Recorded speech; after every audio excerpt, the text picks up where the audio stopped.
नमस्कार, संवाद पे आपका स्वागत है। मैं हूं चेतना शर्मा आपके साथ। जैसलमेर की सियासत भाटी बनाम भाटी होती जा रही है। जी हाँ, सही सुन रहे हैं आप। जैसलमेर, जिसे सीमावर्ती जिला होने के कारण हमेशा से ही रणनीतिक और राजनीतिक दृष्टि से काफी अहम माना जाता है, इन दिनों सियासी हलचलों का वो केंद्र बन गया है। हाल ही में लखा गांव हाई टेंशन तार आंदोलन ने यहाँ की राजनीति को एक नए मोड़ पर लाकर खड़ा कर दिया। आंदोलन के दौरान दो भाटी नेताओं, निर्दलीय विधायक रविंद्र सिंह भाटी और भाजपा विधायक छोटू सिंह भाटी के बीच टकराव हुआ, लेकिन वो अब टकराव व्यक्तिगत नहीं रहा। वो क्षेत्रीय और राजनीति के समीकरणों में उलझकर एक अलग ही तरह का समीकरण बनाता हुआ नजर आ रहा है, जिसमें हो रहा है जनता बनाम सत्ता।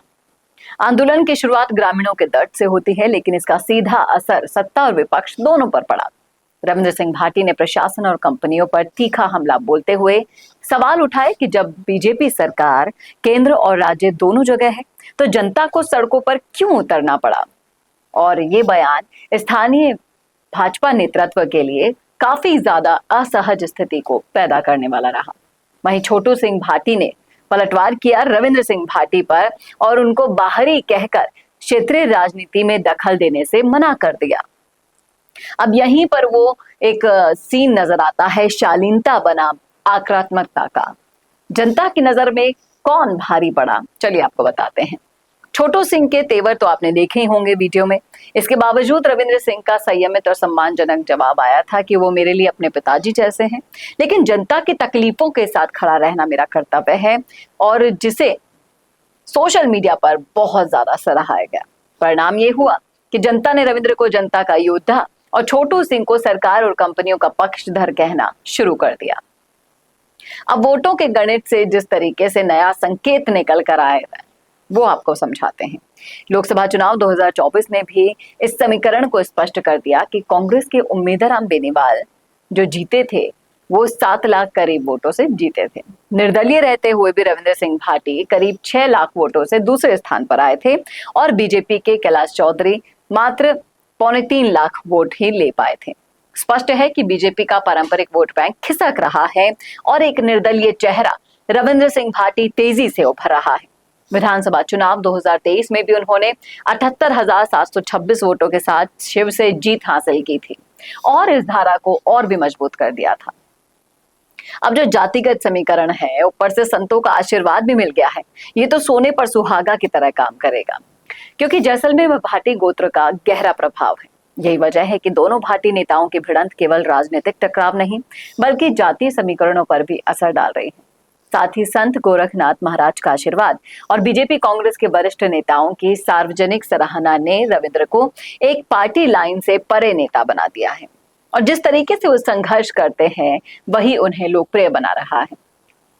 चलिए बात कर लेते हैं अब भविष्य की राजनीति की। विश्लेषकों की अगर हम माने तो उनका मानना है कि रविंद्र सिंह भाटी परंपरागत राजनीतिक व्यवस्था को चुनौती देते हुए एक नई सियासी ताकत बनकर उभर रहे हैं। गढ़सर ओरन गोचर आंदोलन और अब लखागांव आंदोलन ने उनकी जमीनी पकड़ को और भी मजबूत कर दिया है। परिसीमन की संभावना और जनता में उनकी बढ़ती अपील को देखते हुए ये चर्चा जोर पकड़ रही है कि जैसलमेर उनके लिए भविष्य की सेफ सीट साबित हो सकती है। अब देखना वाकई में दिलचस्प होगा कि जैसलमेर की राजनीति में केवल बयान से लेकर जिस तरीके के रंग अलग अलग जुड़ते हुए दिखाई दे रहे हैं, कौन नेता उनके संघर्ष में साथ खड़ा दिखाई दे रहा है, जनता साफ देख रही है, मान भी रही है। और छोटू सिंह बनाम रविंद्र सिंह की भिड़ंत ने असल में साबित कर दिया कि अब यहाँ सियासत जन आंदोलनों और जमीनी हकीकत पर टिकी हुई होगी। फिलहाल इस नए राजनीतिक खेल में जनता की नजरें रविंद्र सिंह भाटी पर ज्यादा टिकी हुई दिखाई दे रही है, प्लस भरोसा भी उन्हीं पर टिका हुआ दिखाई दे रहा है। अब सवाल आपसे है, क्या आने वाले चुनावों में जैसलमेर वाकई रविंद्र सिंह भाटी के लिए सेफ सीट बनेगा? बताइएगा जरूर कमेंट करके कमेंट बॉक्स में। कैसा लगा वीडियो बताना ना भूलेगा, और ऐसे वीडियोस के लिए देखते रहिए संवाद भारत का, भारत के लिए। नमस्कार। क्या आप भी बनना चाहते हैं अपने जिले की आवाज? क्या आपके अंदर है सच दिखाने का जुनून? क्या आप भी रखते हैं समाज को आईना दिखाने का हौसला? तो संवाद न्यूज आपके लिए लाया है एक बहुत बड़ा मौका। जी हाँ, अगर आप भी बनना चाहते हैं अपने जिले की आवाज और कमाना चाहते हैं पत्रकारिता की दुनिया में अपना खुद का नाम, तो जुड़िए संवाद न्यूज से, जहां 4.5 लाख सब्सक्राइबर से भी ज्यादा का हमारा परिवार है और 10 करोड़ से भी ज्यादा व्यूज है।